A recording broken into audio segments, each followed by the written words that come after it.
Winter, 1943, Auschwitz. Snow drifted down over the barbed wire, but the cold was nothing compared to the silence. Prisoners moved like shadows across the yard, heads bowed, their breath ghosting into the air. Among them was Alma Rosé, a gifted violinist from Vienna and the niece of composer Gustav Mahler. Before the war, she had performed on Europe's grandest stages.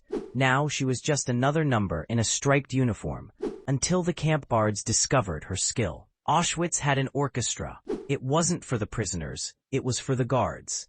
Music played as slave laborers marched out to work and when they returned at night.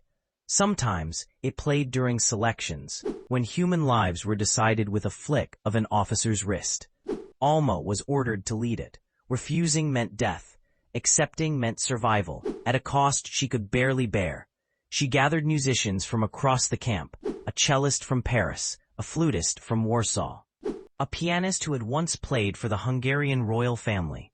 Their fingers were cracked and bleeding from cold and malnutrition, but when they played, something extraordinary happened. For a few minutes, the brutality of Auschwitz paused. The guards, arrogant and smug, saw it only as entertainment. But for the prisoners who heard from afar, the music was a whisper of life before the wire.